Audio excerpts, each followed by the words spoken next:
Roll call when you're ready. Travis Kramer. Here. Scott McCorney. Here. Gordon McGee. Here. Jason Weasey. Here. Paul Kraus. Here. The Open Meetings Act is posted on the wall. Was there any reason to separate the consent agenda? Any items on the consent agenda? If not, let's go ahead and have a motion for approval there. Make a motion to approve the consent agenda as presented.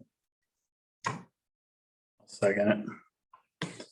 Motion and a second for approval of the consent agenda as presented. Does that include A, B, and C, Nikki? Okay. Oh, well, then I want to pull B. Or maybe we don't want to pull B. I do. I want to pull B from my motion. Then just do items A and C. Yep. Okay. Yeah. Are you okay with that? I agree with that too. We have a motion and a second to approve items A and C under the consent agenda as presented. There's no further discussion.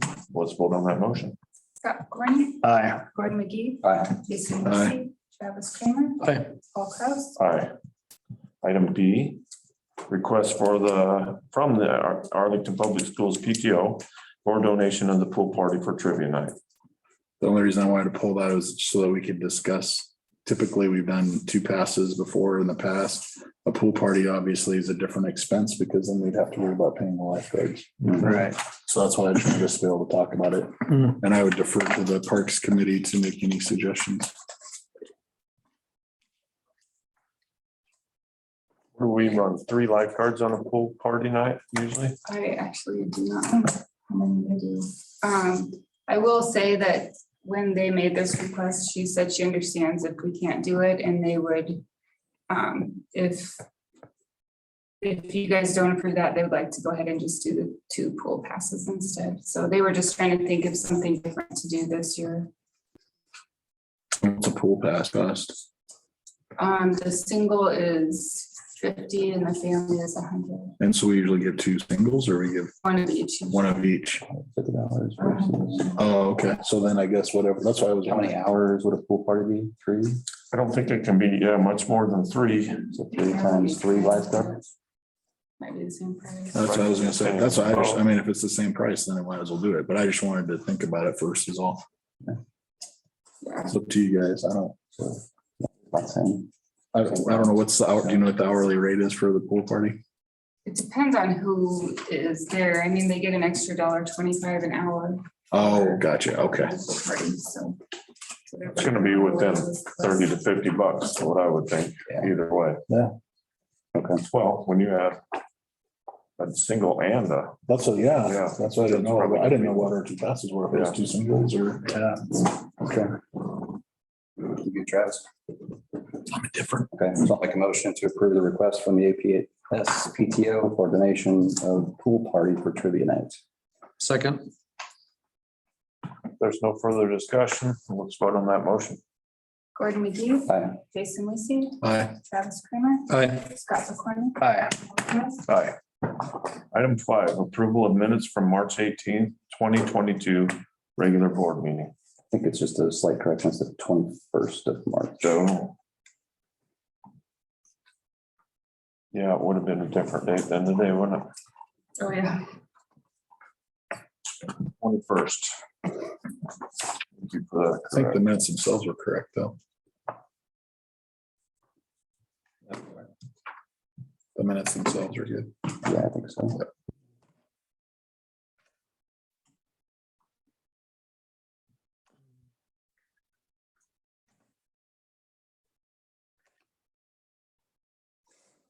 I read them. I'll make a motion to accept the minutes as approved. Second.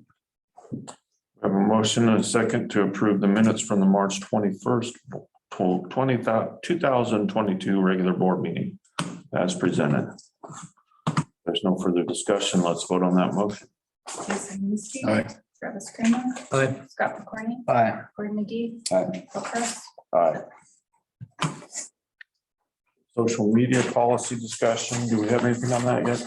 No, the only thing Tim got back to me was that contract, so we don't have. All right. Put that on next month as well. Item B, update on comprehensive plan committee report from Michael Dwyer. What do you have for us, Mike? Hello. I have been running since about 5 o'clock this morning, so I apologize if I'm not 200% prepared. So I'll just drop this here and then, is this okay to submit these like this? I want to make sure I'm not violating anything. Thank you for volunteering to pass that out. So the kind of the short version is I continue to try to do whatever I can to move a conversation forward about what Arlington's going to do when we grow up. Part of that just came across my desk 2 months ago. And it was most of it's explained in a little sort of book report thing there. But it prompted a seminar in Omaha with about 75 city planners from really the region. There was somebody from Columbus, a couple of people from Iowa, a number of the Omaha Council of Cities. And it was, as with most seminars like that, it's the speaker is really good and she was a good speaker and a lot of content moved really quickly, pace was good. But you wind up learning as much from the conversation at the tables, I think sometimes as you do even from the speaker. So it was really good. Probably by the time I got there, 6.5 hours or so by the time we were out, was a little building in just north of TD Ameritrade. There's a development back in there as an old rustic building they've converted. So it really fit kind of the conversation. The short kind of scenario is the book is about trying to redevelop areas of downtown, some of them very large. They worked on a project in Kansas City, and some of them very small areas. She had been doing a tour of Western Nebraska, trying to get a sense of what small town Nebraska and small town America is like. And taking those downtown areas that really are screaming for some kind of development and making them into little makers villages, if you would, for lack of a better word. Little small micro businesses that aren't ready to invest 10 or 50 or $100,000 trying to get a footprint in a particular place.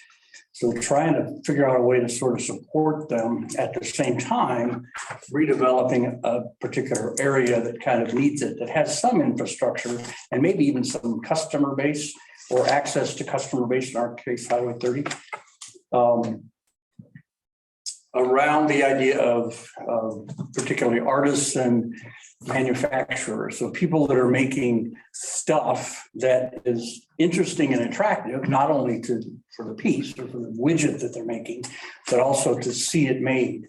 If any of you have been to downtown Elkhorn, there's a little bit of kind of close to this, a little much more artisan. It's the last building on Main Street just before you go across the track, big park building next to it now.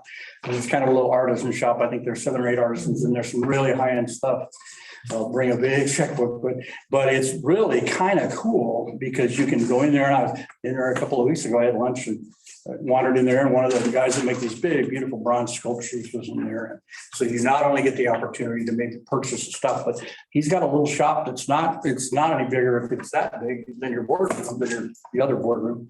So you can offer that and maybe some other support, IT, some of the things that small businesses struggle with, getting a small footprint, IT, developing the business, accounting, some of the other things that entrepreneurs, especially new in business, really struggle with. Try to figure out a way to maybe host a luncheon once a month and have an accountant come in and chat, or have an IT expert come in and chat. See what you can do to assist those. Some of these are full-time businesses, some of them are small businesses, a lot of flexibility. They had a roundtable from 3 or 4 speakers that had done a lot of big developments, some 100 and 200,000 square foot buildings, which of course is not the league that we're in, but had been very successful. And they raised some capital to be able to assist and just kind of do something with the downtown. I want to be clear, I'm not recommending that if the board would approve $100,000, I'll go do this week. What I'm trying to do is move the conversation forward about what we do, particularly downtown, but in the bigger picture, what our community is going to look like in 10 or 20 years. There has been a lot of really good conversations, and for a while there was some really good energy, and now that sort of flamed out. I want to continue just to sort of kick the bus in the back tires and see if we can maybe continue the conversation. Some of that has to do with developing businesses, some of that has to do with taxes, some of that has to do with zoning, which of course applies to the planning commission. Some of that has to do with just kind of crystallizing what our community's gonna want 20 years. The overriding adage that Travis has heard this till he's probably sick of me saying it, but I want to repeat it in a public meeting, that there's kind of two ways we can do, in my opinion, from years, almost 40 years in the community and approaching 15 to 20 years on the planning commission. There's two ways we can do this. We can plan for the future that we want with limited and controlled growth that kind of keeps the same culture that our communities had for my lifetime. Or we can not do that and at some point have our lunch handed to us in one of two directions. We'll either have a large manufacturing or something else that'll come in and say, this is what we're doing, and you don't have the money or the infrastructure or the zoning to either restrict or support what I'm doing. So we're just going to do that. Lexington, Nebraska, which I was in on Wednesday, is a good example of that. They just kind of had their lunch handed. Or we can plan carefully and really develop a good plan that shows us this is where we're going. Most of us agree that this is where we're going. And what can we maybe do in terms of zoning and structure to both complement the city so that we're not drying up and blowing away as so many other small towns are doing. But also so that we don't get our lunch handed to it, that somebody comes in and just says, we're going to reinvent the world here. So at that point, I'll shut up and answer any questions that you have. Was there any discussion at the meeting, maybe at your table, for example, of other small communities somewhat similar to Arlington and things that they had done?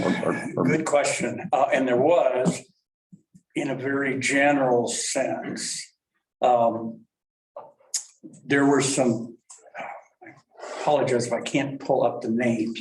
I have 5 pages of notes and I would imagine they're buried in there somewhere, but there were some other communities. That was one of my first questions when I walked in the room.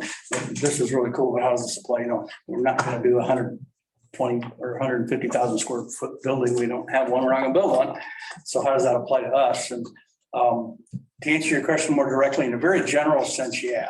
I think any of the ideas that they had, you could probably apply to the 2 or 3 areas that we have open in town, or maybe a building or 2 that we could either acquire or create either in our little area right here on this block or in Highway 30, but in a very general sense.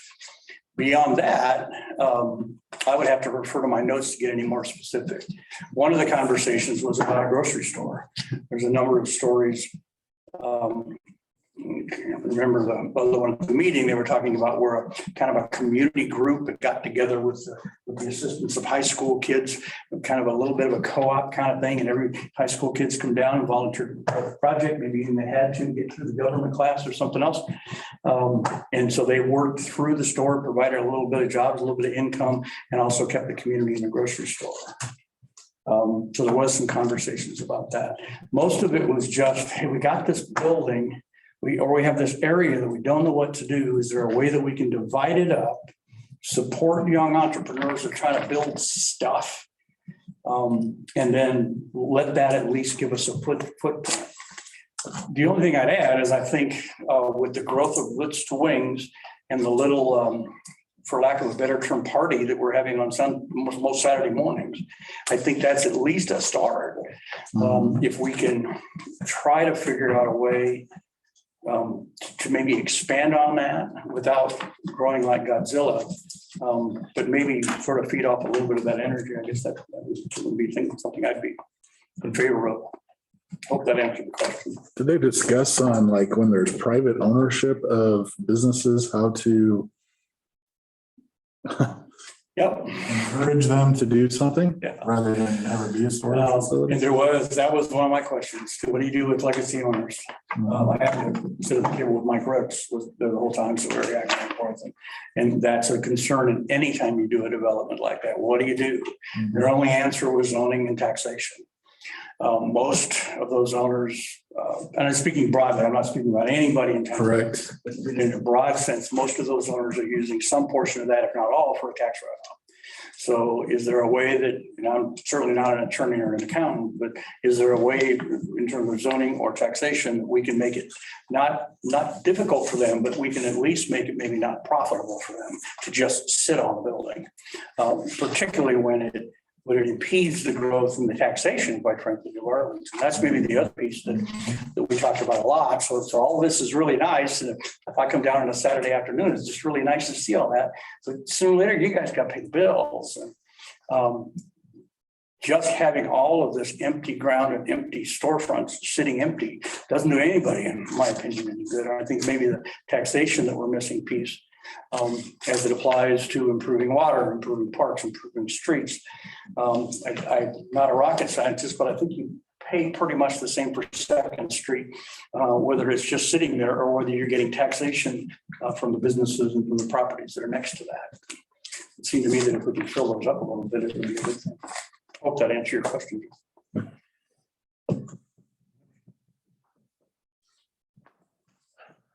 Questions? Thing I'd leave you with is just let us know what through the planning commission. I know that's been one of the kind of maybe ideas is that the planning commission or some part of the planning commission would take this and try to run with it. Happy to do anything I can there, or is it just a private citizen dude? Happy to help with anything I can. All right. Thanks for keeping this on the forefront, Mike. Thank you.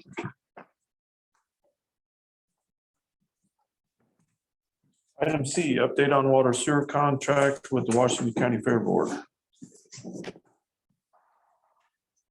Got initial reading. We just gotta wait next month and then the month after that. Then we're gonna use that as an average to kind of see where we can go with that. All right, so we're still working on that, coming up with numbers.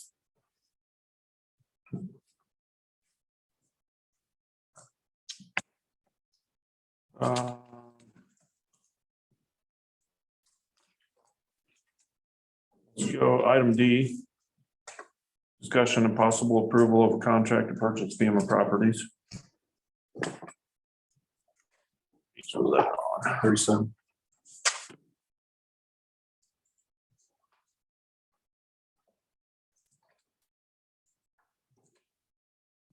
$46.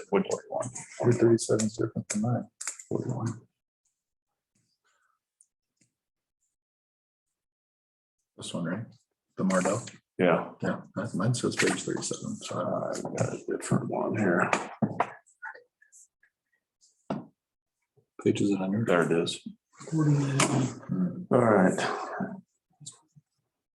Well, I had one question about the seating. I didn't throw that in. We talked about it specifically and, you know, we were kind of going back and forth and I said, well, it wasn't brought up at the meeting. It was specifically trailers. So if that makes a difference for you, and we got to 65,000 for those two properties with all the trailers removed. So I don't know if that's a deal breaker for anybody, but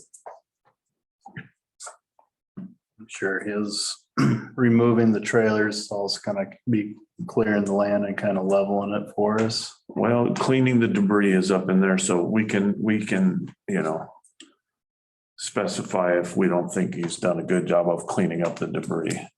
And I don't see that being a big deal to smooth out what would be left unless he's just really, The only thing I'm worried about is getting some seed or something down there and it's getting more and more expensive just to put seed down. And to get some sort of a vegetation there to maintain instead of just a mud. That would be my concern. I didn't see anything in that contract about that. oh, no, There isn't. no, there isn't. And that was on purpose. Because that wasn't something we specified when we were talking about it, and he brought that up. He said, so I said, well, if we want to have you seated, maybe we can get a bid or, you know, maybe if that's something we can do ourselves, we'll do it ourselves or we'll get a bid. So that would be separate.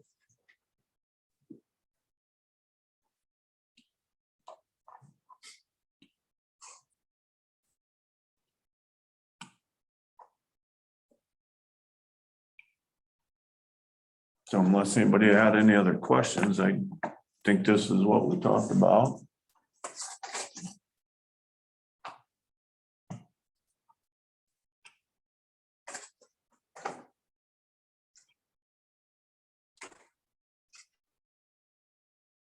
Our attorney reviewed the document and He made it. he wrote it. Okay.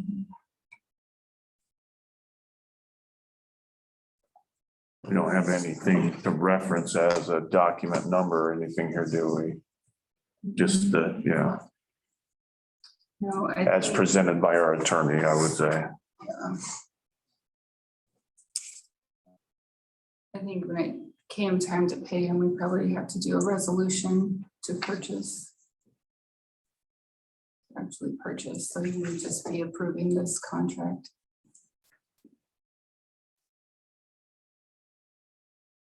So then I would say we'd maybe just make a motion with the addresses of the 2 lots. And the purchase amount.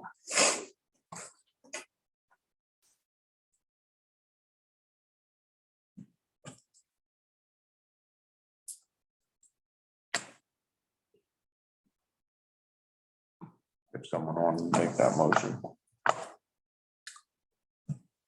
I will make a motion to approve the contract to purchase the FEMA properties from Mardell. Parcel 1 and 2, parcel 1 being 4th Street and Highway 30. The specifics there, and then parcel 2, lot 3, block 2. Commonly known as 635 West Elkhorn Street. As presented by our attorney.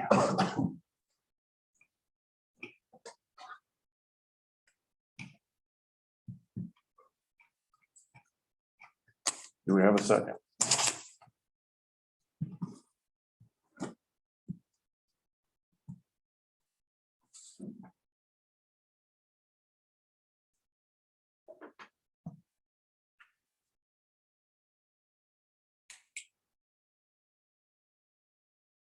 Second.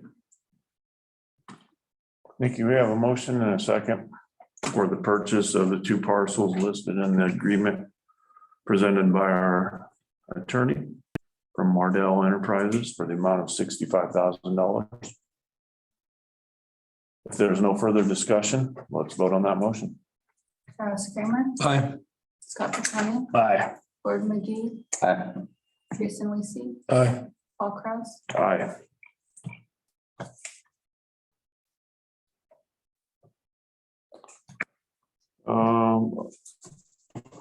Update on pond project status and grants for pond and walking trail. Travis, do you have any information on this to tell us where we're at? My understanding is that after we got the survey results, it was an ideal area for. Really, that's where it kind of stopped. We were limited on depth, I believe, to around 6 foot for a pond depth to keep the groundwater separated from the pond water. And that was kind of a momentum killer because we were hoping to have a deeper pond for fishing, things like that. And so since that happened, it kind of really killed most momentum, and it's been tabled for maybe a better solution to arise. I can offer a little bit of that if it's appropriate. Oh, please Go do. ahead. So, yeah, pretty much what Travis said, couldn't get the pond depth to the point that it would be viable without going deeper. What I haven't gotten clarity for is that really a deal breaker, or is that just a little bit of an impediment? Kelly Thompson and I talked last week, and he's recommended 2 contacts. I reached out to the one gentleman in Iowa today, and we played telephone tag. The short version is you have pond, and then you have to have a liner with, it's not like a pool liner, it's just a level of clay, and it's some separation between that and groundwater. If you don't have that, then you always have that transfer. My question was, well, this isn't the only pond in the world that doesn't go into groundwater. So is there some way around that, or can you do a shallower pond that would work down there? And then you have to figure out a way to, and pond, I didn't know any of this. I was happily ignorant of this a year ago, but there's a thing called a refresh rate. So if you can get a pond to sort of turn over at a certain rate, then it keeps the water fresh, keeps vegetation down, everybody's happy. If you go above that, if it's refreshing too often, then you get a whole lot of silt and mud and you run the water out, and especially in dry conditions, it don't work. You get too low, then you get vegetation and a bunch of other kind of side things. My idea was, well, stick a windmill up, or some other kind of like a solar pump or something. These little pump, little spring, will that work? I just haven't got any of those answered quite yet. Travis is right. It really, well, we got that news. It kind of could be out of the blue. At least for a while, even without a pond, I would still make it, I think, a good argument that we have a lot of potential to really make that a beautiful park that not only serves our community, but attracts people from a greater distance. The success of Summer Sizzle, I think, is part of that. Yeah. On the other hand, we don't have any clear answers. There's a little bit of urgency now. I'm sorry, two projects on my mind. The water people. NRD, Thank you. there's a lot of them. The NRD grant has come up, I believe we almost might, I think that's they vote on those, I think, in June, and we don't have bids submitted or the proposal submitted now, although the last one we submitted was pretty easy to do, and we could start with that probably right if we somehow got a consensus, say, hey, that's what we want to do, which we thought we had last time. Well, I think even without a pond, we still have potential for a trail project that we could Completely. continue, and maybe that's something we work on and trying to reapply for a grant. Completely agree. The other deadline, the larger grant that we were hoping to get was from the Nebraska Youth Parks. 100, well, I think it was 160 roughly for what we were doing. And the people that I spoke to at Youth Parks said, yeah, this is exactly the kind of thing we want to do. They even give you a checklist with about 6 things on it. We checked off 5. So the walking trail, maybe some RV parking, sports activities, and so we were, I think, in pretty good shape for that. But that's a September thing, and you got to have a lot of ducks in the road. Obviously, the state thinks you require public meetings and stuff. But I would reiterate what Paul said, that I think we still have an opportunity to do some really cool stuff down there. If any of you have 2 hours, you don't know what to do with, I have a Photoshop document with, I think it has 23 layers on it, which just, if you can imagine, just you'll etch sketches where you can just scribble on them and kind of make cool drawings. And it has all kinds of cool stuff down there when I'm sitting around with nothing to do. It's certainly not dead, but it's at least on life support over in the corner for this. Okay. At least that version, that maybe that one version. Yep. And you, I know Paul Kraus, excuse me, was here. He would make the case that was kind of the center point and sort of the starting point, if you will, of the redevelopment of the park. It's hard to argue with that. I think there's some interest in the fair board putting a walking trail up through there towards town. So maybe we can get some more interest going on a project that would connect. And I promise I will follow up with the 2 other contacts that I got. And I think arguably the time to sort of express those ideas would be as we get into the summer, and particularly Summer Sizzle, there's just a lot of people around, and hey, what would you think if we had this over here and that over there? To try to get some of that momentum back. yeah. All right. Thank you for your input there.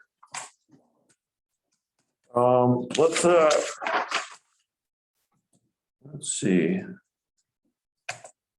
We have got an Eagle Scout here. We're hoping to discuss this project. Why don't we jump ahead and get you? I don't know that you want to sit through the whole meeting, huh? Why don't we move to item E? And we can present what you've got for us. Did we have that in our packets? Yes.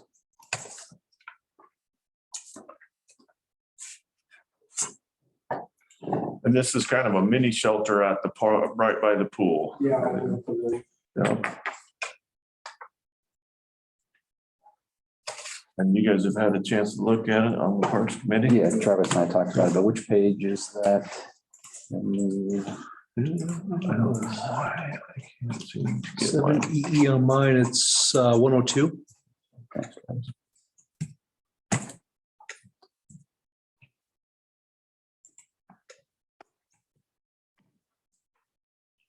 Two different styles. Hmm. Two different spots. Same spot. There you go. Yeah, I saw the picture.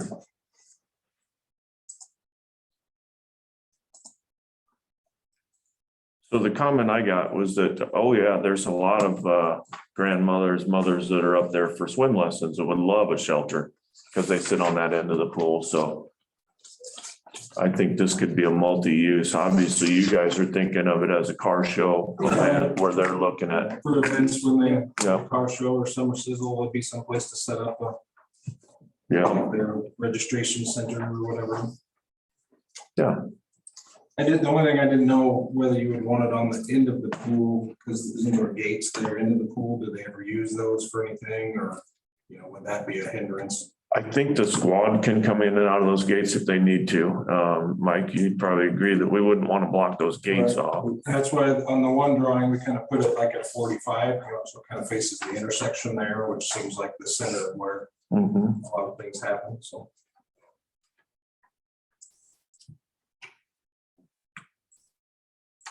And is this something you've got funds donated to do this all, or? This is preliminary starting. We have to come up with an idea and Yeah.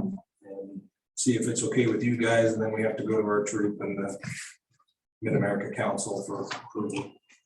I think it would be a good addition. I know we've lost some shade around the pool. I know it would be, in my opinion, it would be a good add as long as we don't block anything off that we're not thinking about right now,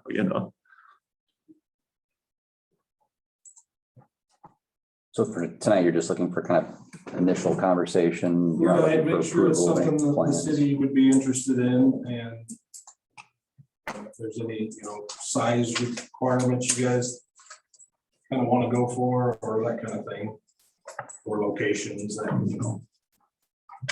I think it would be nice to talk to our pool manager and make sure she doesn't have any input on where that would best be. And I would say at least big enough to get a picnic table underneath would be great. You could get, a few sets of parents under there for swim lessons. And Are there setback requirements there as well?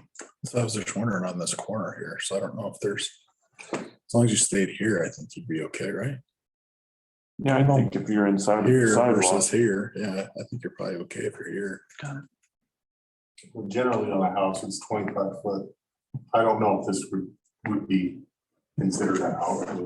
You can see through it, so that's a visual thing.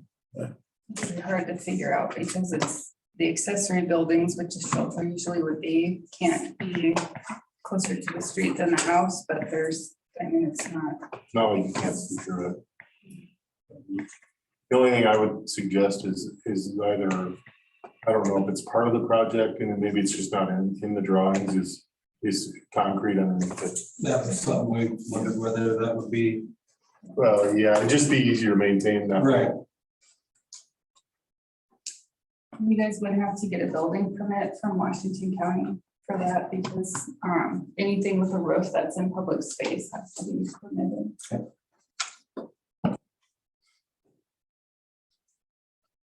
So just plain a room. Yeah.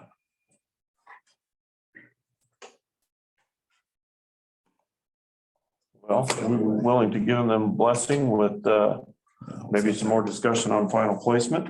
It's 50 foot. 25, 25. Final placement, final design.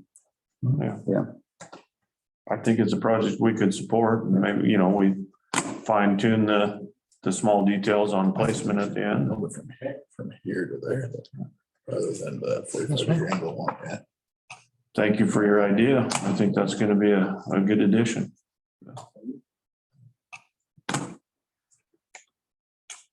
All right.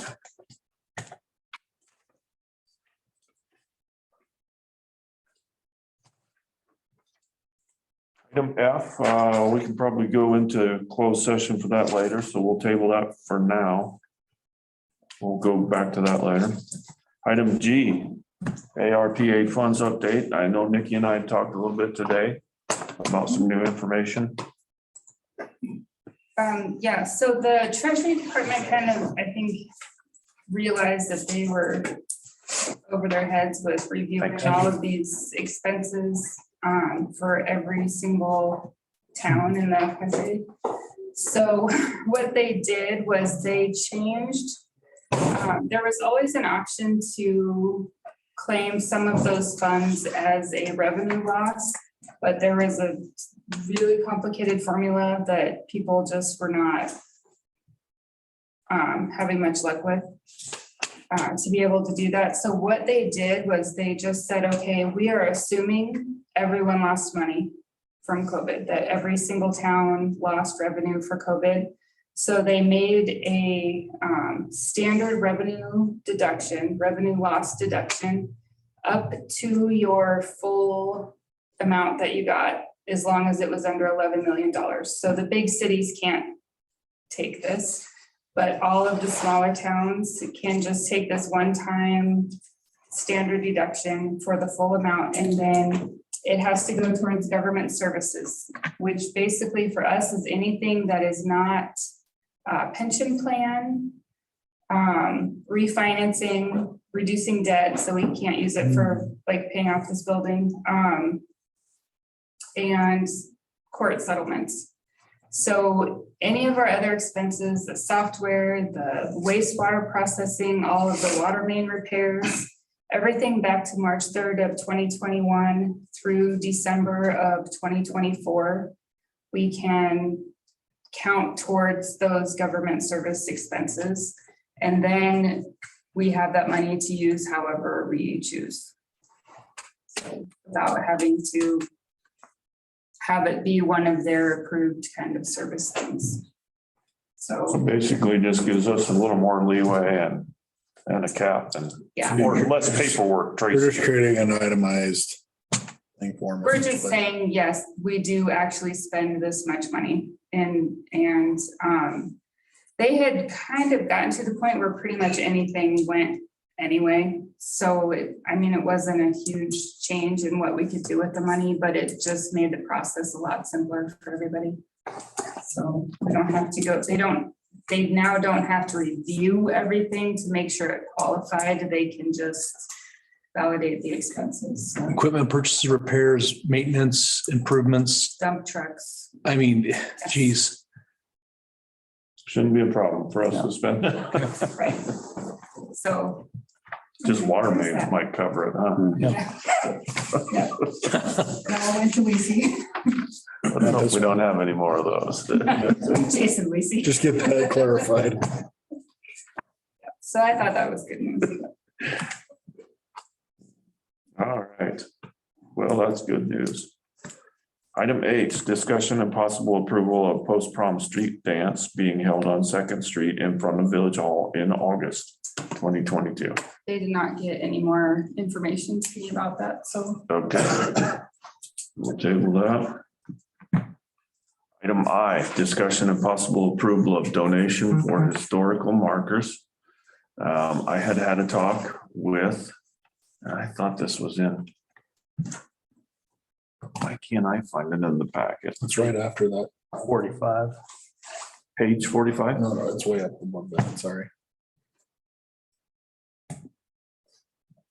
There we go. So, and then I forgot her name. It's in my email that I can't find now. Do you remember her name, No, Nikki? I was there too. I don't remember her name either. I'll tell you in a second because I can look it up. Looks like it says Sarah on top of that picture.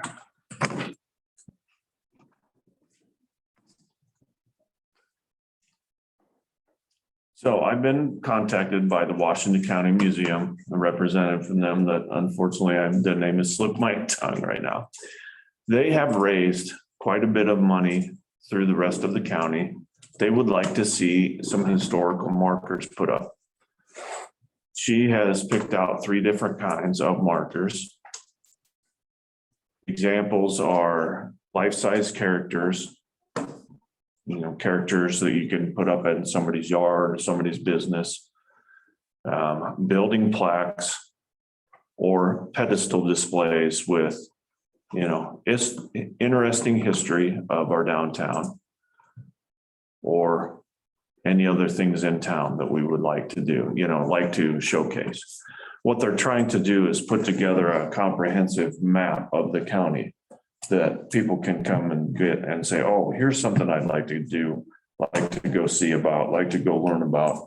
And all of these spots in the whole county will be listed on this map, and it'll draw people to your community to come look at things, kind of like a poker run type of a thing. So what her suggestion, based on the sizes of other communities and what we've received funds from the Washington County Community Foundation, the Fremont Area Community Foundation.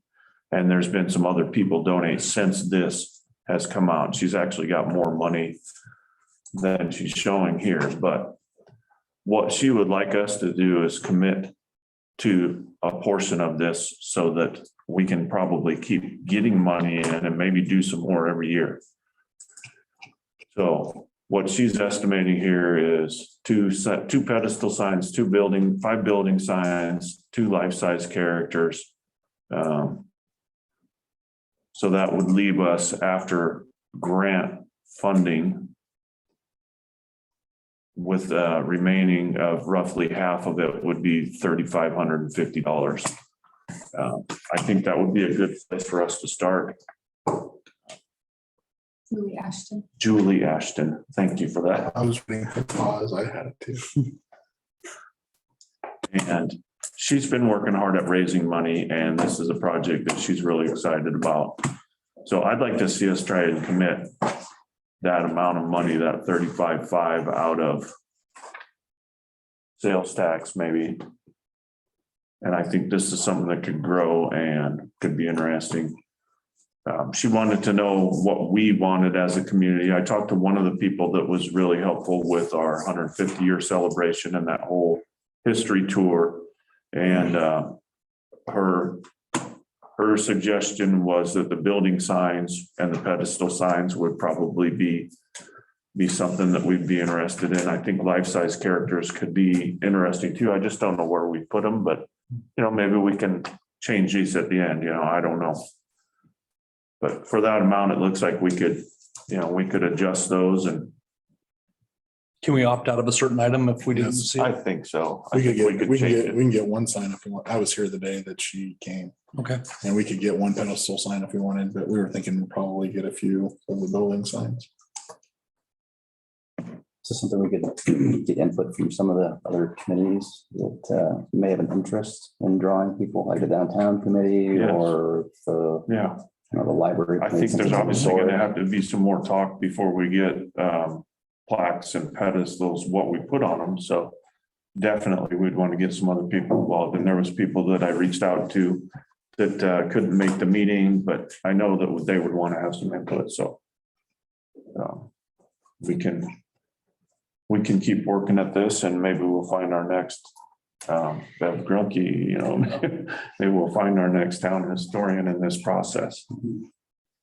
I think a lot of people are interested in this. I know there was huge positive feedback on that 150-year celebration about all the historical stuff we had. So I would say if we could make a motion to contribute the $3,550 out of sales tax, I think that would. Oh, would we commit to that right now, or would we wait till we spoke with the committees as Gordy was saying? I think I don't know that it's a huge hurry, but I think it would be nice to commit that amount, and then we can talk about what we want on those later. If you want to table this for a month, I don't think that's gonna be. I don't think it would be 3,500 anymore, because I think we'd only have to do a portion of the 5,000. That's my question is how many signs, if we're gonna skip the characters, what amount it was? And Yeah, no, I think we'd only, it seems like we almost should it was a, wrap some of those groups in before we. it was a portion of it, because they have, I mean, they had a portion of the money. She talked about how much Blair had given, which they were surprised or whatever. And she, Well, what if She was still what checking if on the we price of a promised an couple amount of up to the 3,500 and depending on what we put in there for signs and. well, I don't think we need 3,500, because we would just be doing the 5,000. We're not doing the life-size characters. And we might not have 5 buildings that we would do, so that's why So let's commit 2,500. I wouldn't commit more than that. I would just tell her, I don't know what everybody else thinks, I guess, I don't know. But she hadn't found the price of, she was still waiting, I don't know if she got, the day that we talked to her, she said that she was still trying to get the pricing from some company in Pennsylvania or something, so. There were kind of estimates, it seemed like.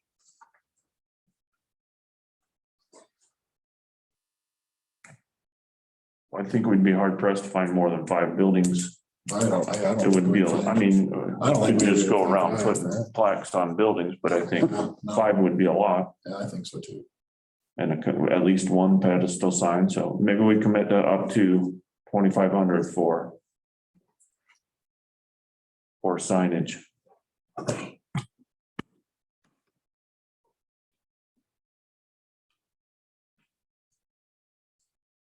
And then her plan was she's gonna put a brochure together that has where all the signs are, and then they're gonna put it on a map, and then that's where Paul talked about the poker run attitude of it, to kind of advertise the whole county, to try to get people to go to each city within the county. And say that this is, spot whatever, 3, and this is what's at spot 3, and people go look at it or whatever. So I'm good with either way. If we want to commit tonight or if we want to table this for a month, I don't think it was terribly important for her, the timing. But I think if we committed up to $2,500, I think that would get us what we need. I would like to table it and identify the 2 or 3 places and maybe come up with a list of, I think these are the ones we'd like to identify the locations that we want to landmark. And I agree. I'd like to get some community input before we commit. And if it's not that pressing of an item, I don't see any reason why we couldn't wait till next month.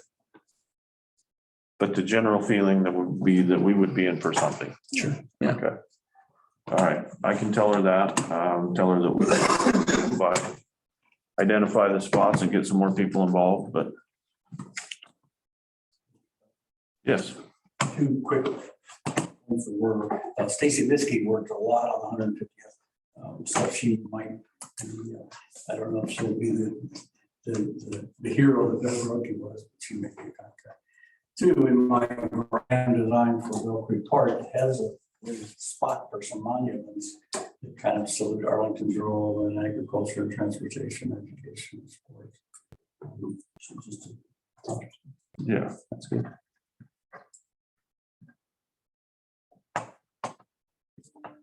Stacy and Cheryl would be a couple of people I would like to get a hold of. So if anybody else has got Cheryl Abbott, she was involved in that a little bit. If anybody's got any other ideas, get them to me. I'd like to get going on this. Getting some other people involved, so. Linda was on the Linda, rides, yes. and then they also talked to a bunch to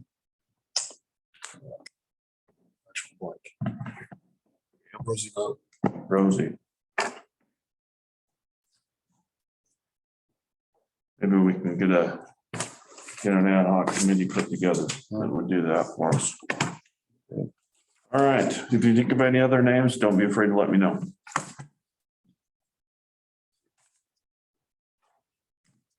Item J, discussion and possible approval of garbage service contract beginning in July 2022.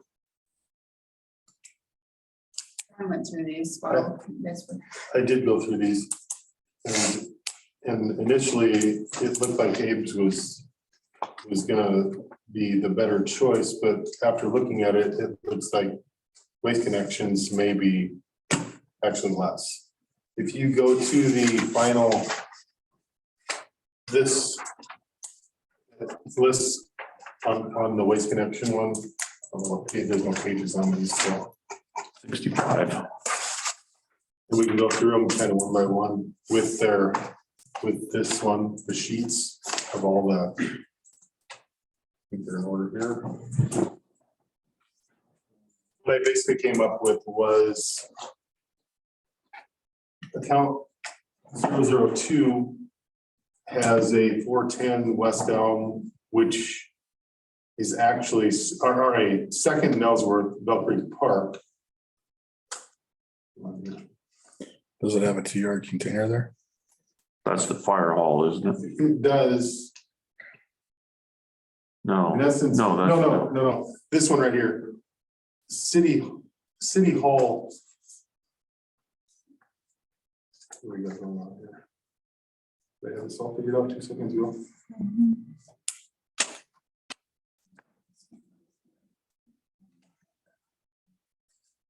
It's right here, 4-yard.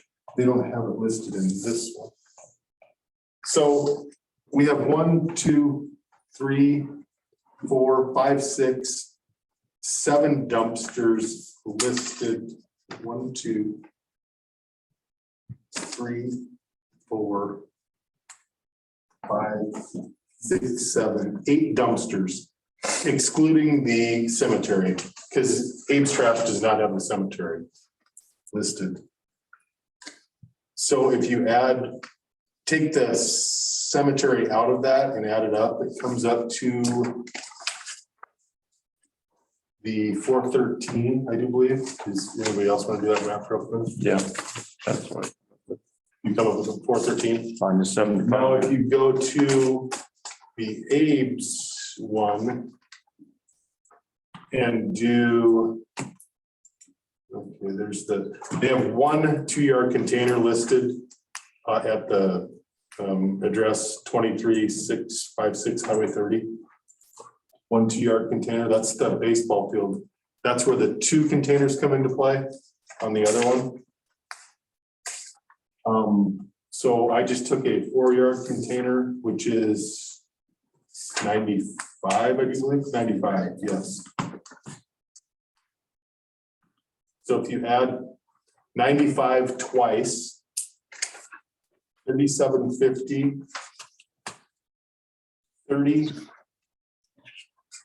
56, 78, and 30, I do believe it comes out to 421.50. Anybody do that while I was, He was writing it down, I think.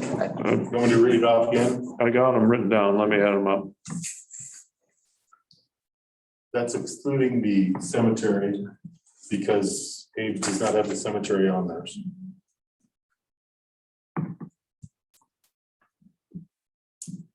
Yeah, I get 431. Well, it's more than 421. Waste Connection in essence, but so I would suggest staying with Waste Connections if it's. And there was the difference in the contracts themselves where one was for a year and one was for 2 years. Is that what it was? Or- Well, yeah, Kate just called Dave's and said, can you do a 1-year contract? And they sent it back as a 2-year. Oh, contract. So gotcha. I think Waste Yeah, I guess Connections was 431. 3 years, actually. Okay. I read some of the verbiage in both agreements and it's basically very similar. They can increase the prices whenever they need to. Sure. Waste Connections maybe will have a little more flexibility because they can also increase with the CPI in addition to whenever they want for increased cost. So it's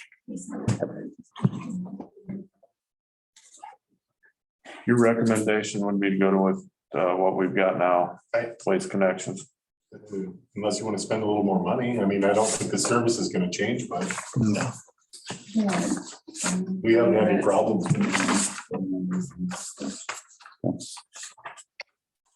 When we need. We give a Accept theirs last. business Our for last- our cleanup day. So we need to cancel the Abe's. We never, We have Waste Connections right now. that's what I thought. So it's just renewing renew. The Waste Connections Gotcha. service contract. Okay.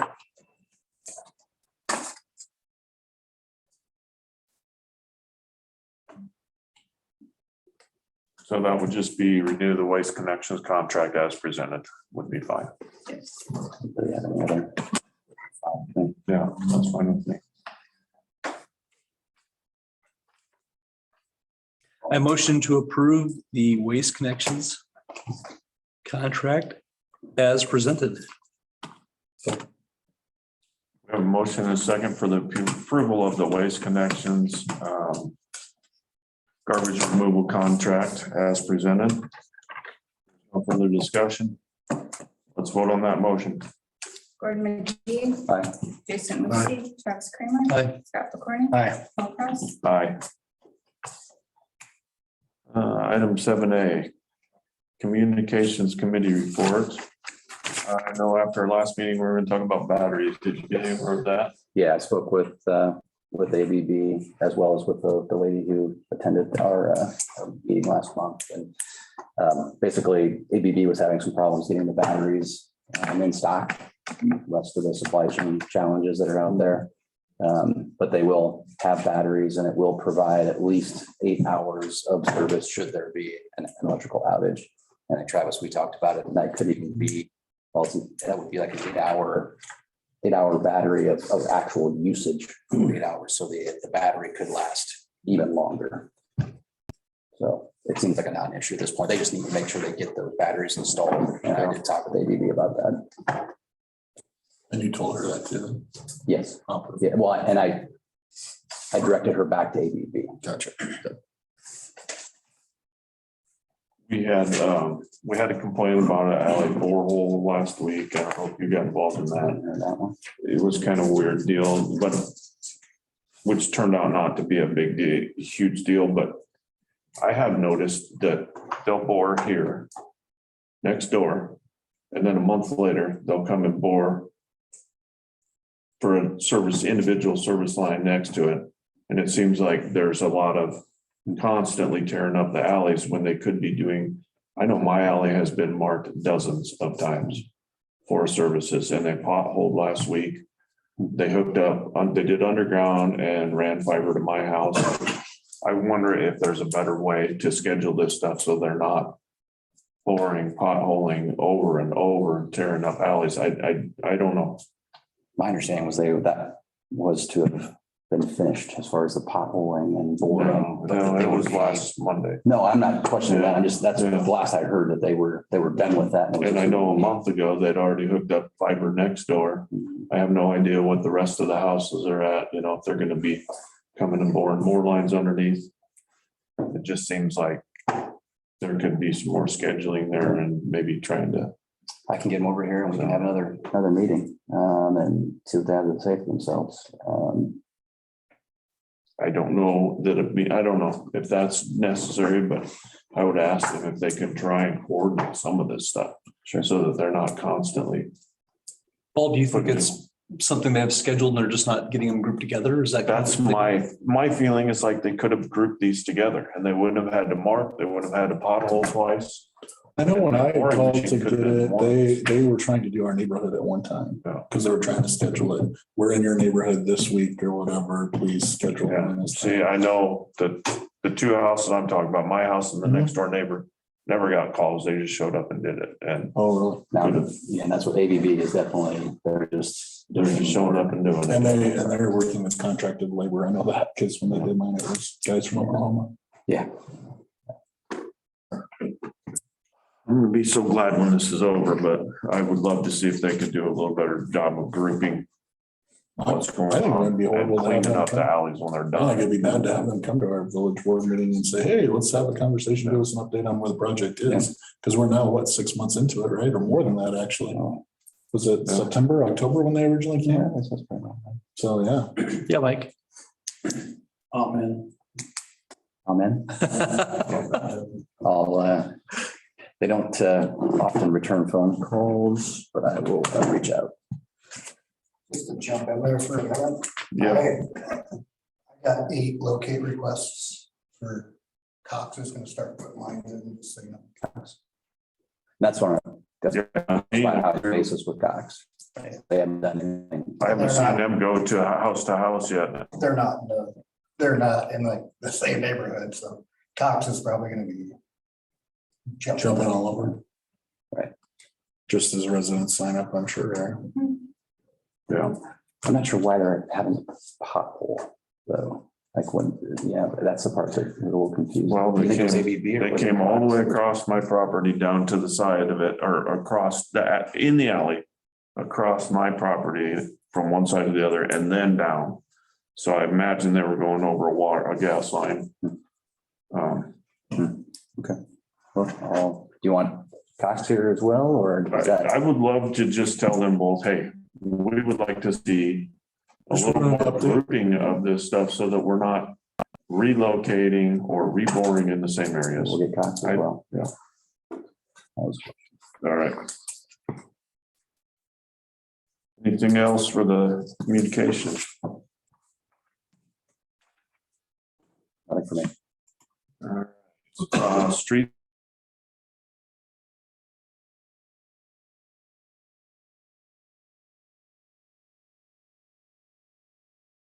A copy. I'll say another email today. We've got 3 projects identified.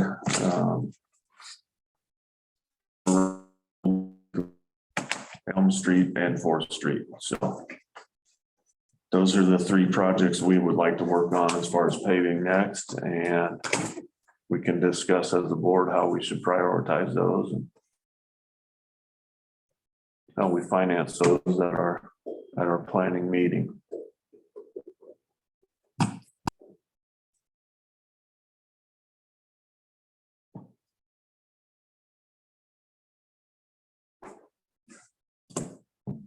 Oh, yeah, today. Internet's unstable. Oh, that's the picture from. So today we went up to the school and talked to, talked to That's the okay. school. No, we'll leave that Yeah, there. We'll talk that, we about do that need to too. talk about this as well. Go ahead and leave this Right. up. So we talked about the school. We went up there and met with them today about damage to the 9th Street, the one-way in front of the school.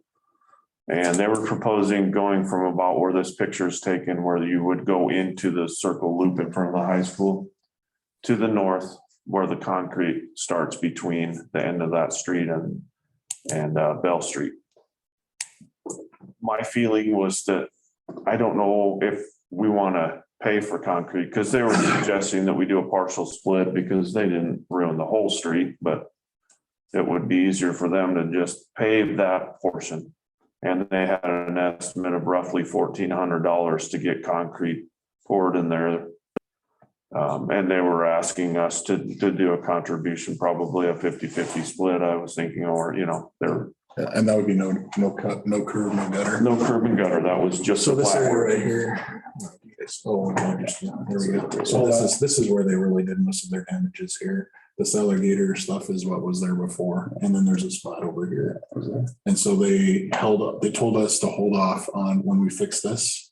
Because we were gonna patch some of Because we're those. gonna patch this. And they said, hold off because we don't know what we're doing here. Mhm. And so that would not include curb, it would not include gutter. We found out from our experience before when we did Elm Street that time, or Ellsworth Street, sorry. We had put in new curb and new gutter, and then we put in the concrete street, and they ended up tearing out the curb and gutter that we had done before the year or whatever anyway. So that's why we're like hesitant to want to try to put in all concrete and then tear it out in the next 3 to 4 years or whatever, so. Because we feel like that would be the top project on our street, is either that or in front of the fire hall. Right. So this right here, they're gonna clean this up really well. He's gonna pull the grates on here, make sure it's cleaned out in there good. And then we're gonna reevaluate, and then John talked about potentially just doing cold patch over those spots. So There's probably 2 or 3 spots that are. most of this pretty that's deep. probably ruined here is from, when they used to do To the, clarify, Paul, you said 1,400, it's 14,000. 14,000, I'm sorry. I just- I was gonna see if they could do the rest of the town for us. Yeah, if they could do it for that, yeah. Don't worry, we would have signed them up. I'm sorry.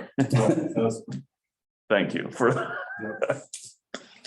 So, yeah, we're thinking we're gonna reevaluate when they clean up that curb and possibly just do some cold patching in a few of those bigger spots. Maybe we'll have them cut it out and we could do the cold patch. I think for me, that seems a little more responsible than spending $7,000 on concrete that we're probably gonna dig up within 5 years.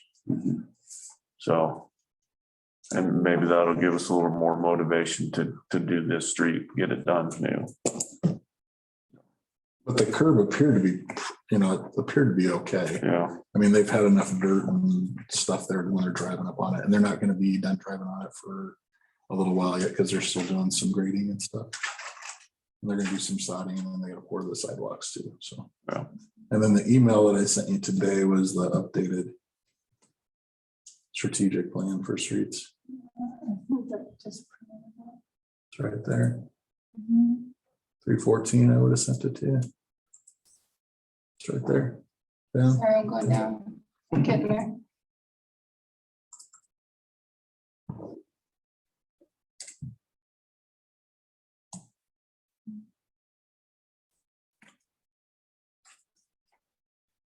Should just be able to open that PDF. Yeah. There you go.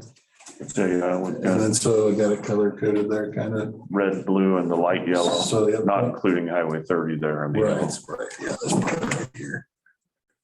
I don't know if it was all this, John, that we discussed, or just the part right. Just I think Just this part. just to, was it wasn't in front of the church, I don't think. I think it was just in front of the fire hall. Yeah. So. and maybe that could turn down And we had talked Ellsworth about Street, potentially finish going that out. all the way to the highway, just since Yeah. we're, it depends on what kind of a, It was about like what kind of, what kind of a price point they're at. Sometimes it's less. because they had told us, last time we did streets, anything that's $1 million, then that's when they're interested in coming. Yeah. With mobilization and workers, et cetera. So these are the things we'll be wanting to prioritize at our strategic meeting, and we can talk about that later, but that's the 3 projects we've noticed, and we can change those or add to them as we go. Anything else as far as we had on streets? Farmers market. Oh, I don't know. I didn't know anything about that. Was somebody coming to talk to us about a farmer's market? No, we were gonna talk to you about it. Then let's talk. Item B, discussion of possible approval of the farm. Well, Nikki and I have just, and Kate and Tyler have been trying to figure out ways to improve, bring people downtown, get more people involved in the community. And we thought maybe a farmer's market on a Saturday a month or a couple Saturdays a month would be kind of a neat thing. Nikki's checked into a couple other communities and they're just basically not a lot of labor on the city's end. It's basically set some barricades out, people show up, they put the barricades up, keep it open for a couple hours or whatever it may be. And maybe it's something that the city wants to get involved in once or twice a year, bringing food trucks in, doing something to get more involvement, more people downtown. And I think, like Mike Dwyer said, it's nice to get the ball rolling on something like that. And it could be kind of fun, I think, too. I question whether Roots to Wings moving changes what happens with the Sugar Shack, and maybe a farmer's market could draw the new location and the old location together, or, maybe we could find a way to do that. I don't know. And like you said, it's not a lot of work on the city's end. It's just the blessing of the city to allow that street to be closed or whatever. What were the dates? I think it was late July into. Yeah, it's on that. I gave you guys a sample of Fort Calhoun's. Their treasurer is in my leadership class, and so I talked to her about it quite a bit, and she just sent me what the agreement that they give to people. It just basically are FDA guidelines if you're selling food. They don't charge anything. They don't tell people where to set up. They just block it off and you set up where you have space. And she said it's very popular. They do theirs on like a Thursday evening, I think, every week. But we thought piggybacking on what they have going on Saturdays would be more beneficial for our town. But Would you close an entire street or half of a street or? Depends on how many people we did show up. We'd have to kind of play it by, try it one week and try the whole block. If it only takes up half of it, then you only do that. And she said that in Fort Calhoun's, there are people who just come and do it once. There are people who come every week. There are people who come to 3 or 4 of them. Mhm. It's, you know, it's a different every week, but they do track who's there so that, if someone calls the city and says, hey, I bought this corn, who did I buy that from? Do you have their name? And they have that information, but that's the extent of what the city office does for, You have like a sign-in sheet there then? There wouldn't have to be a street vendor sign up or anything like we do with door to door or anything like that. They wouldn't have to come get a permit. peddler's permit. Yeah.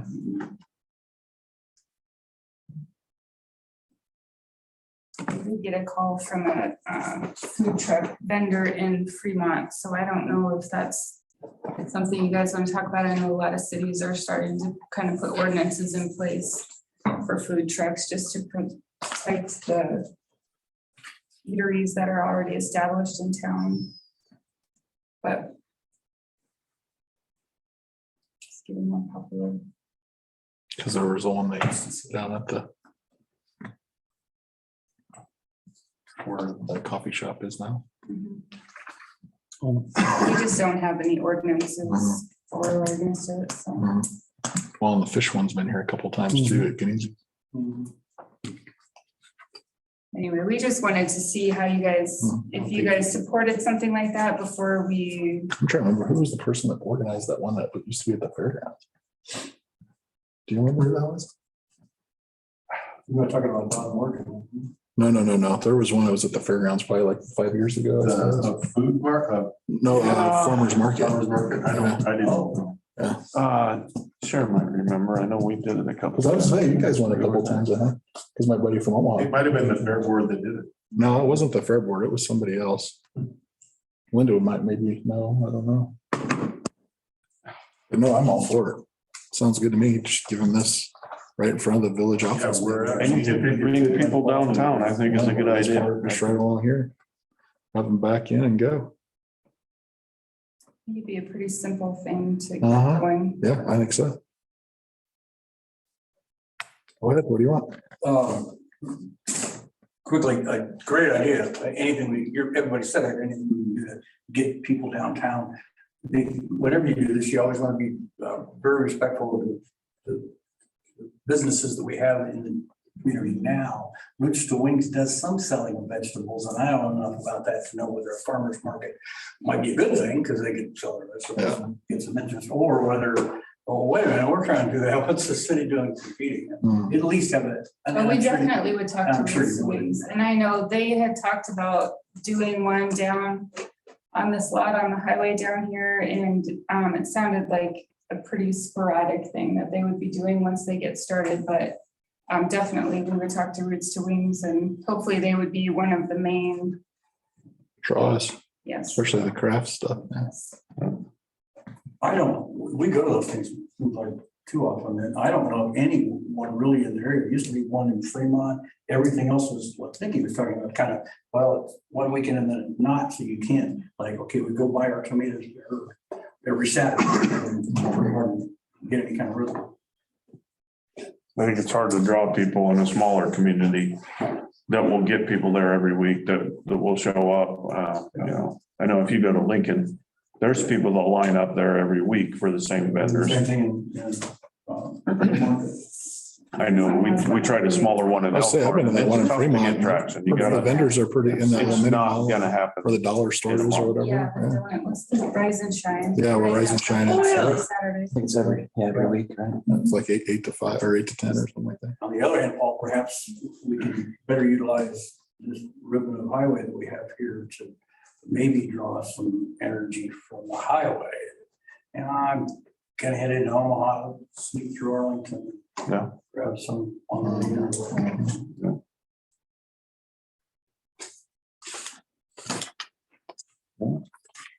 Yeah. So what do you think we should do? Like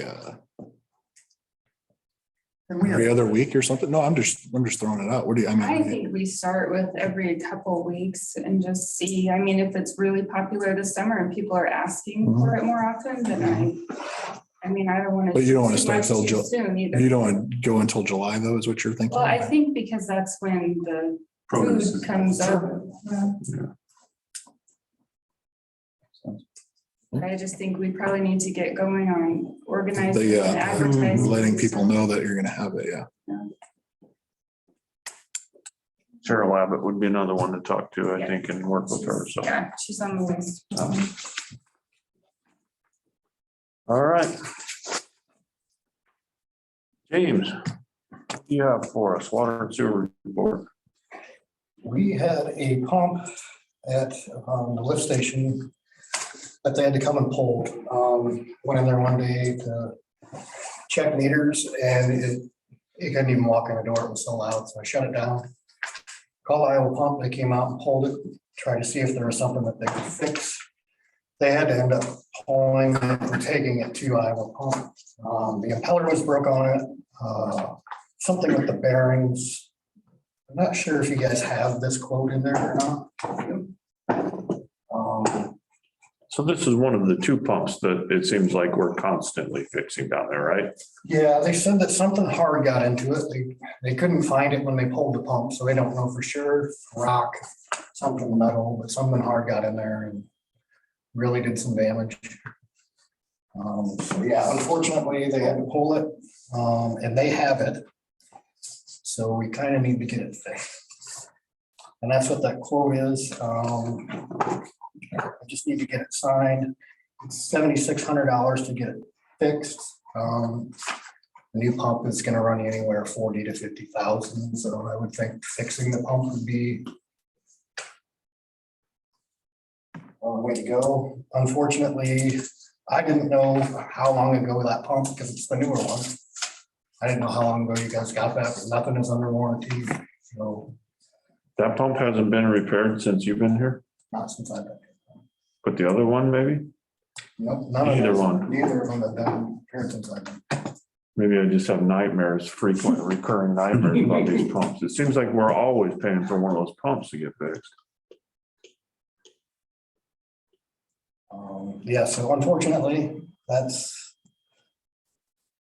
I need to kind of get it done because Did you see if you that? read the top of it, the lead time on parts is 8 to 10 weeks. So right now, we just have one pump down there. I do have an emergency 3-inch pump that I went and got from Valley. Just so we do have a backup in case something happens. But I mean, that's a road I really don't want to go down either. So I'm kind of hoping that everything runs the way it should until we get that other pump back. And this bid is in the packet. Is that 151? Iowa Pump Works. Yeah, they're Like actually, 2,700, there's probably The two of them in bill there. for pulling it. Yeah, 2,900, yeah. 2,900 is when they pulled it. That was in the consent agenda that you guys approved to pay.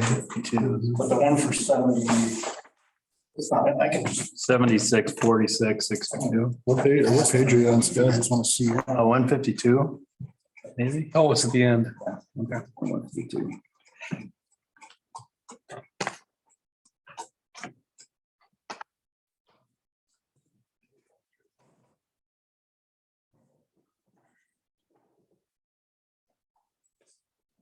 You get the 7-inch from it, that's why it's down there, sorry. Huh. 142? It's on page 149 of mine, so I don't know. There you go. 149. And you and Mike think that this is the best route to get it rebuilt. just get rebuilt. Yep. And even then, it's 8 to 10 weeks for parts. Unfortunately. So we're talking May, June, July-ish. Yeah. Hmm. Which is We make it to July. my anxiety. What's the capacity of our normal pump? You said you've got a 3-inch that's emergency use. That's, I guess, I would assume that's not the same capacity. The 3-inch pump it's enough to. What are we taking out? Are we We'd have to taking, discharge into the creek is the bad thing. It's not a pump that would pump it to Fremont. We would have to discharge into Bell Creek, so we'd have to get a permit. Let's just hope we don't have to go that route. I would, It would definitely keep up the 3-inch pump. So we don't really have 3 pumps down there.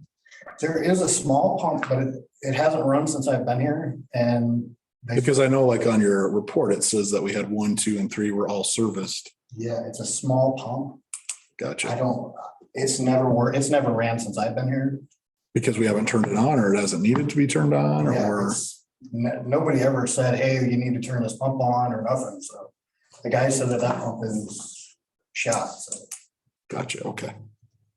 I'll motion to approve the quote from Iowa Pump Works in the amount of $7,646.62 for the rebuilding of our pump. I'll second that motion. Do we label these 1 or 2? yeah, this is pump 2. Can we get that in the motion so that if we have to look this up again and we know which pump we built? Pump number 2. All right, Yes, yep. I don't know who needs to sign that, but if I could have somebody sign that one. we have a motion. Do we have a second? There's no further discussion. Let's vote on that motion. Scott Furlong, Aye. Gordon Lee, Aye. Lisa Lacy, Yes. Travis Kramer, Yes. Paul Kraus. Aye. So then,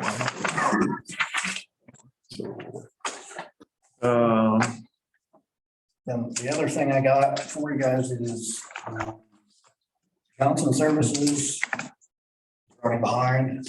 Weather hasn't been good for them, so that's kind of seems like a broken record anytime I call Johnson Services, they're running behind, so. Nikki, do you need a copy of this before he goes? I have a copy of it. Do you need a signed copy? But I can-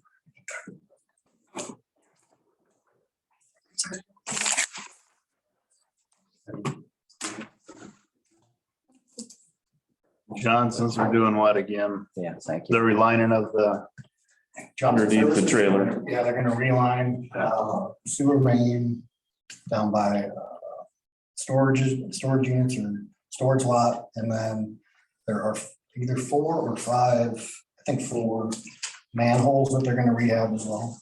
Now, when we do that one by the storage lot, are we gonna have to get access to that property? No, not at all. Okay, Both of the manholes are on the outside. just when the blue foam starts coming up underneath of a trailer and pushing it up, then we'll have to get. Well, let's just hope that. You haven't watched the video of these pipes being relined, yeah, YouTube pipeliner. yeah. They put this, They're pretty blue- good. Right. Okay. just say yes and we can move on, yeah, there you go. All right, yeah, other than that, we're waiting on that and some manhole work, and they'll probably be at the same time when they get to us, huh? Yeah, I mean, they're different crews, but I would imagine they'll probably be about the same time. Okay, I'm hoping next month, but it's Johnson Services, so yeah. hopefully this year. Water Sewer Committee, we didn't really have anything this month. We had our quarterly meeting previous month, so.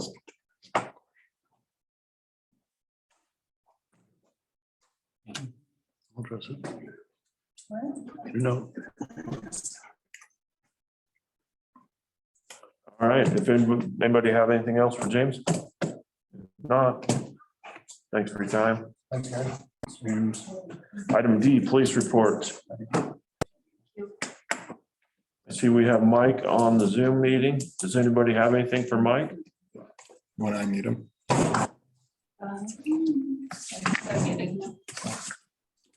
Mike? Can you hear me? Yes. Do you have anything for us? No, just a couple things. First of all, apologize, I'm not there. Calhoun's meeting went late discussing their financing on their new car. Otherwise, I'd planned on being there. I do want to let you know, I went ahead and ordered the new vehicle for Arlington. Average delivery date for the last ones we ordered were 10 months. So I just want to make sure we got to jump up on that. Okay, Nothing to do about that now. We are going with the Ford Explorer Interceptor, not the Tahoe. Tahoe's going about 48,000. The Fords are going for about 38.2. So we're gonna try to step down and see if those will hold up better than the old ones did. And then I'm not gonna commit you to this, but for budget planning reasons, what's the idea off the top of your head? What it costs to equip the car? With the lights, the Oh. radios? I'm gonna say about between 7,000 and 9,000. Okay. Just so we can put a number in there when we get to Yeah. that. That includes all the labor. Okay, And what's the estimate on the car, Mike? 32,800, you said? 38,229. 229. Plus 7 to 9K. All right, As soon as I get a firm price of what the unit's gonna cost, I will let you know as soon as I can.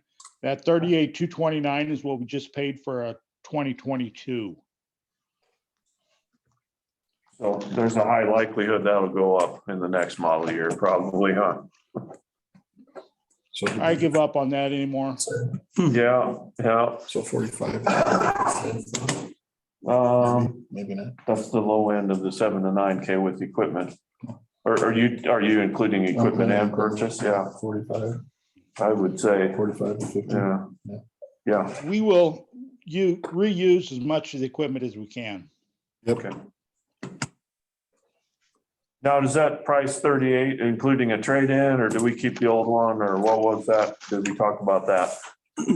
That's strictly up to you guys. Okay, We're getting anywhere from 14 to 16,000 trade-in on the Tahoes. okay.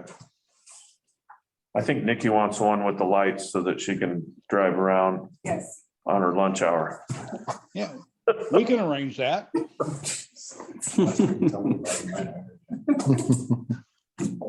Okay, so more to come on that when we know, but we've got an idea where to budget, so. And like I say, as soon as I get the numbers firmed up, I'll let you know just as soon as I can. Okay. You have anything for me? Yes, we do. Jason and I are on the police committee. We have to come up with our plan for the strategic plan, this kind of updated plan we need to present. We were wondering, we do have that, I know you emailed us this law enforcement plan. It's kind of an older one. And we were hoping for an updated one that you thought you might have in the works at one point. Let me see if I can find one. We don't necessarily have a strategic plan for ourselves. The county may for the overall county. And I can try to obtain one. I'll talk to Dan, emergency management director, and find out if he has anything we can use as a, that we can plagiarize, so to speak. Yep. That's what you guys already have. Yeah, I think we probably already I think have. that's what we have, Mike. Is there a time that works well for you to meet with Scott and I? Scott, do you have a You preference? guys or- want to meet during the day? You want to meet early evening when you guys are off work?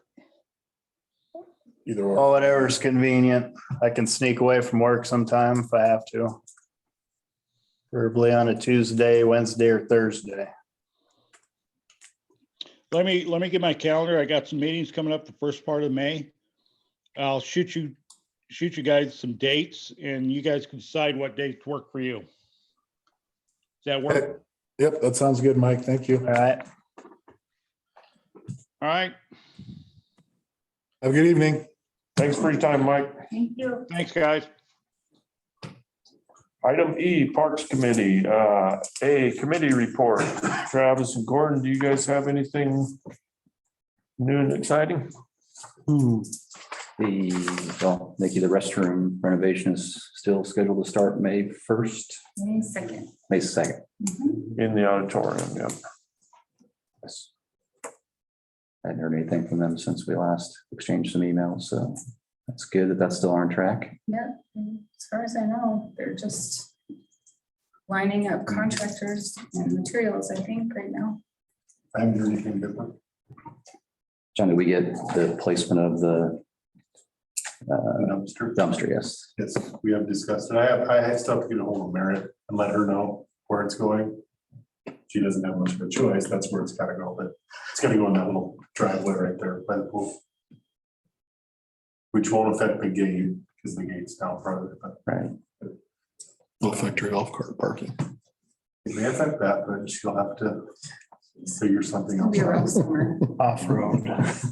And he's gonna, the contractor was gonna put a fence around it, right? I told him that would be the best thing for him to do. I mean, that's, if he doesn't, I guess people are just gonna dump it.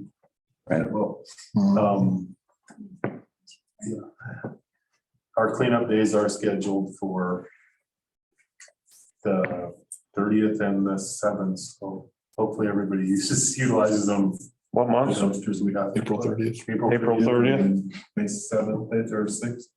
The next weekend, That was Saturday, last So, Saturday and April first. get the word out. Saturday, If and you hear then- of anybody, let them know. They have. We should have got their letter in the mail too, like I did. Some It people. was also on a postcard. It's also been on the highway sign. My- When is that again? Channel 9.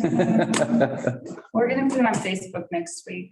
We just didn't want to do it too far ahead. We will be getting with Merritt here soon to coordinate cleaning of the pool and stuff, because Oh, we're gonna have to start thinking about filling that up within the next 2-3 weeks, so.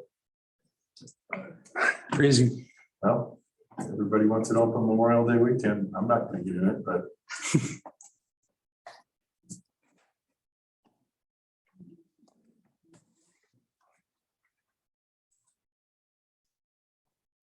All right, library report. So do we need to appoint someone else since Les resigned or? Okay, all right. Oh, yep, there it is. Never mind. So we need a motion to accept the resignation of Wes Parr with regret. So moved. second. We have a motion and a second to accept the resignation of Les Parr with regret from the library board. There's no further discussion. Let's vote on that motion. Gordon McGee. Aye. Jason Weasey. Aye. Travis Kramer. Aye. Scott McCorney. Aye. Paul Kraus. Aye. Item D, Do we get cards for those people and tell them thanks for their service or?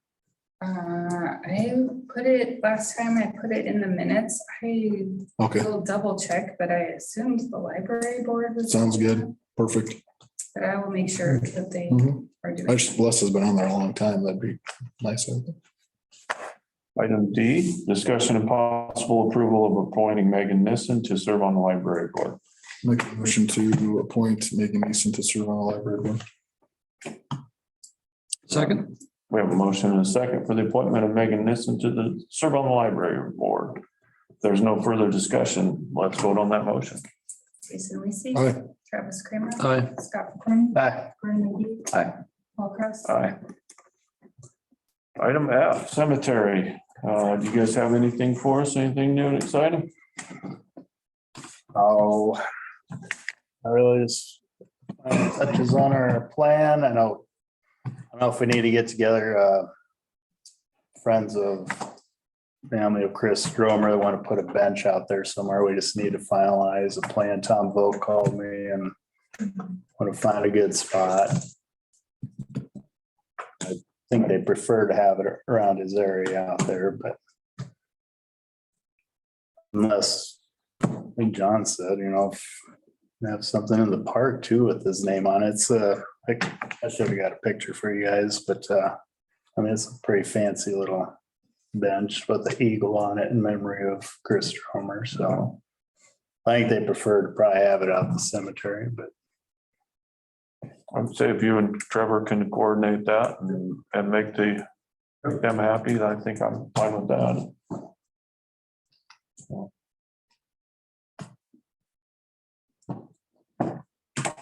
All right, item G, Washington County permit report. First 2 months there.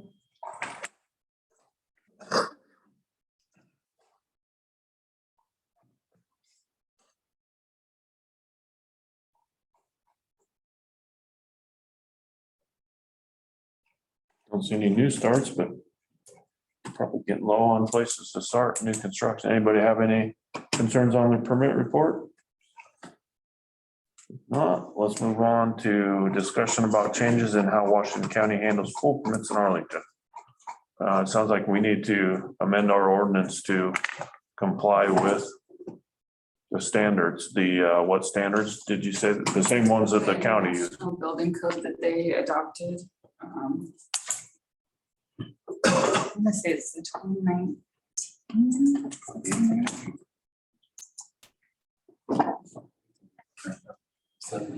Does it, yeah, they did reference it in that letter. Let's see.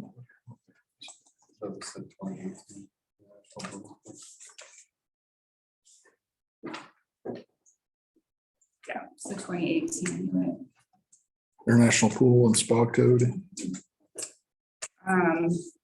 They just are running into a problem when they go to permit a deck that's attached to a pool, when the pool doesn't meet code and the deck.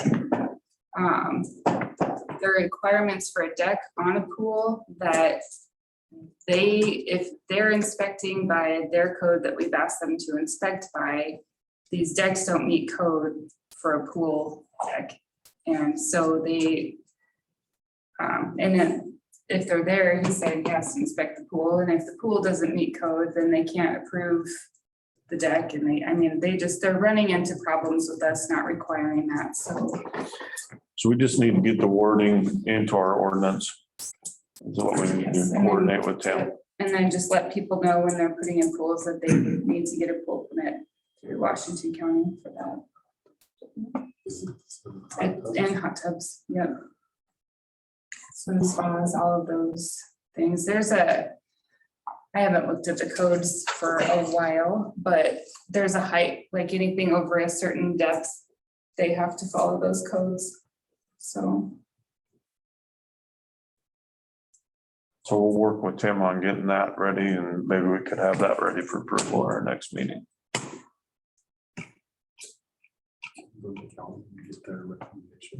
Will we want to waive on that? Just doing one reading instead of we three just need to change our It's ordinance. that time of the to say year or not? that it needs That to would be probably make that. it simpler for the for the. county inspector. Let's have to put that in our code. It's gonna make everybody mad that has a pool already and it's not compliant, but She said that it wouldn't impact them. it would, they would be grandfathered in. Yep. Yeah. Just the moving forward. It's. Okay, this has been a hot topic with what may be the last remaining member of the housing authority. Is Rick the only one on the board right now? Okay. Item C, discussion about the housing authority, the role of the board of trustees and whether it can be sold. Rick's question is, why can't we just sell this to another entity that can manage it? Nikki has some information on it. Yeah, I started looking into this a little while back when Rick first called. It's just really hard for him to manage this by himself. So I looked at the state law.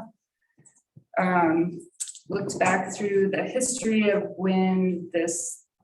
So the big question is it a housing authority or not? Because if it's legitimately a housing authority, we can't just sell the buildings, no matter who they belong to.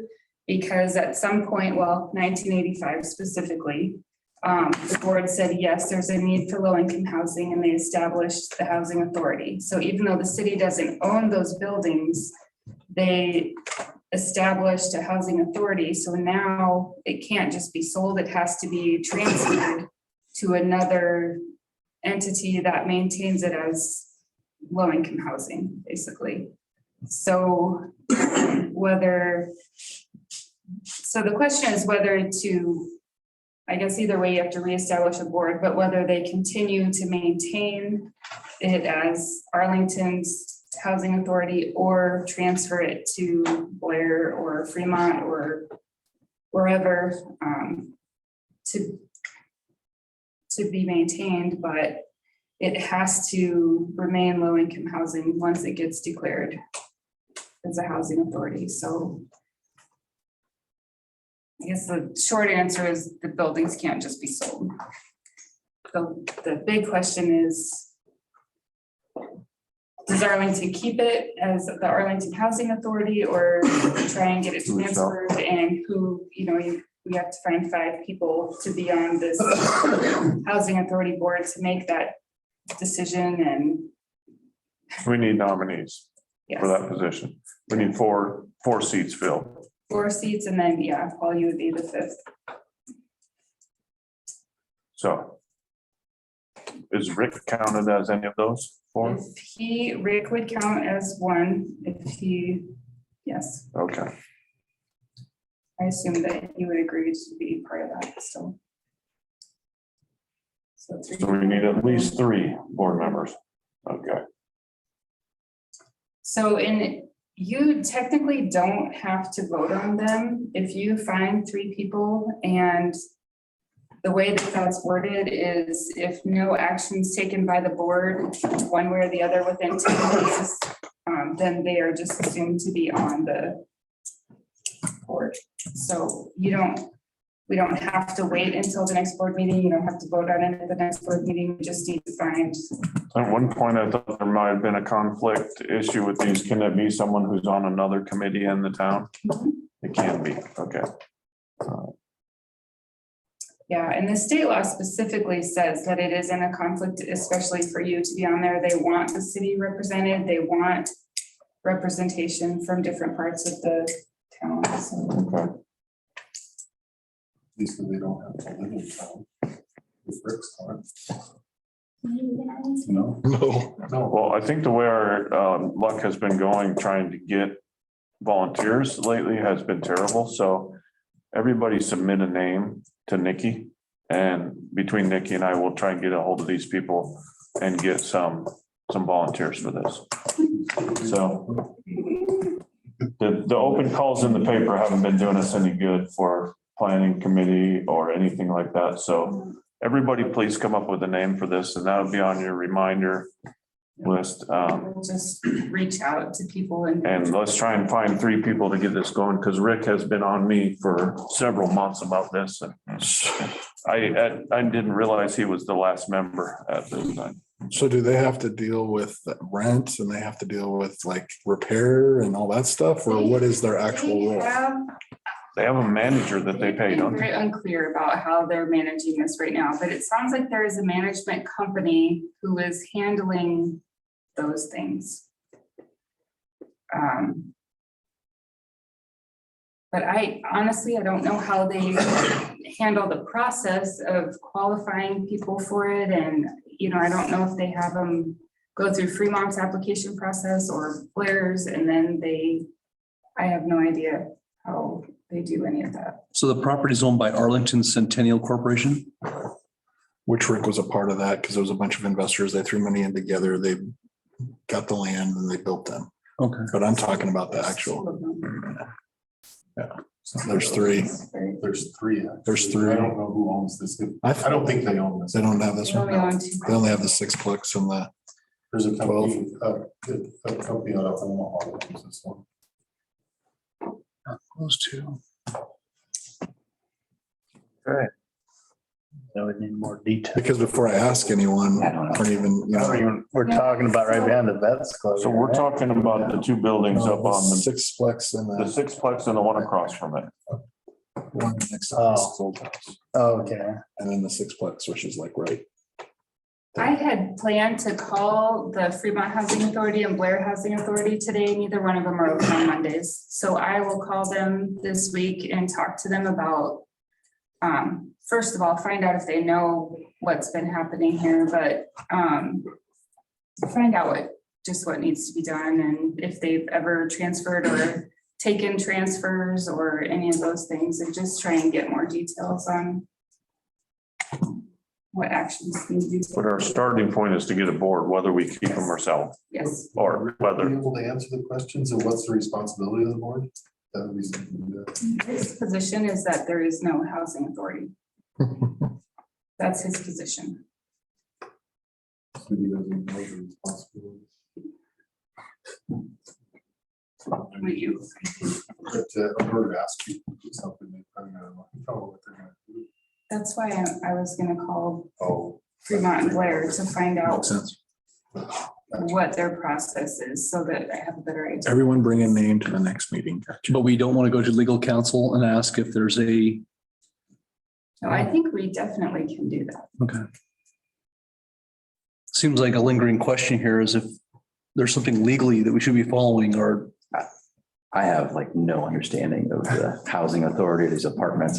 Maybe after the meeting, we'll have to have some discussions and try to learn because I don't. Sure seems like we should know that from a. Well, I think it falls I think in. the faster route is going to be calling the other housing authorities. Okay.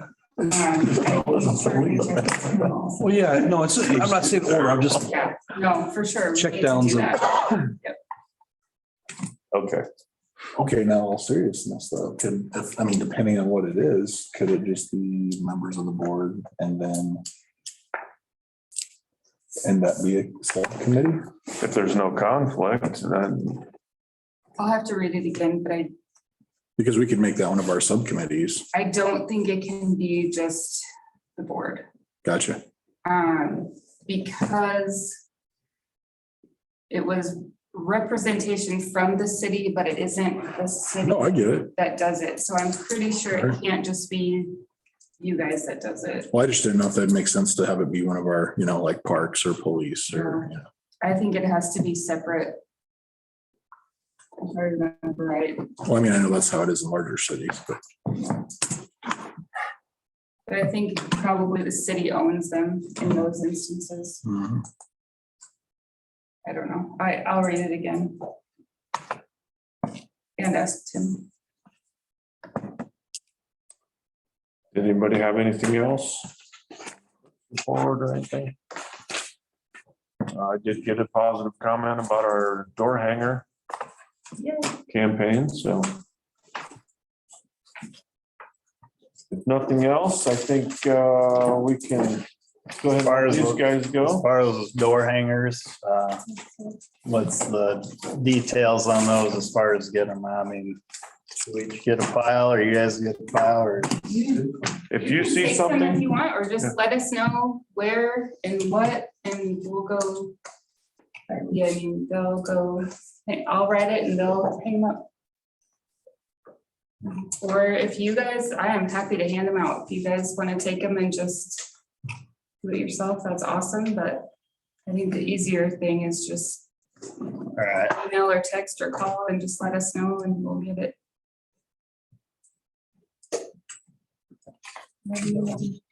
You the one I called you about? Thanks. all right, so before we go back up to item F, we can let these guys go. We're probably about to go into closed session, so if you guys want to come up and get your signatures done, we can let you go.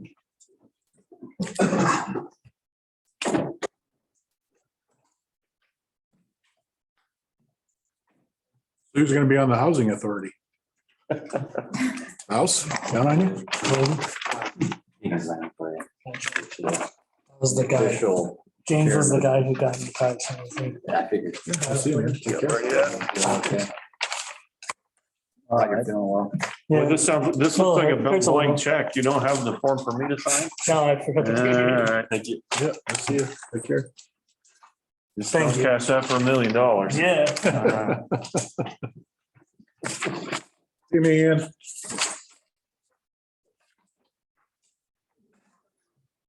I need to notarize, so I'm just gonna give it to you. I need to notarize. I need to go get it notarized. Okay. See you guys. See you, John. Oh, you did already. I did. Okay, thank you. The SDR.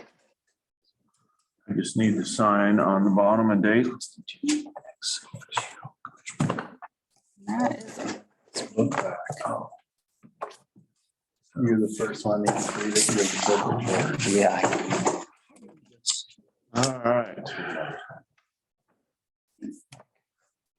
Ex officio, that means, ex officio means that you are a member, but you don't get a vote. Oh, item F, do we need to vote to go Is that into our, is that our executive session? code? Do we have a motion? I'll make a motion to go into executive session Oh, that's in this. Second. To discuss to wages? discuss step wages. Second. We have a motion and a second to go into executive. Did you second already? session. I did. Okay. Oh, sorry. So we have a Sorry. motion good, and a Mr. Trev. second. I don't think mine is open. If there's no further discussion, let's vote on that motion. Kramer. Aye. Scott McLean. Aye. Cory Woodley. Aye. Jason Lacy. Yeah. Paul Kraus. Aye. Right after the.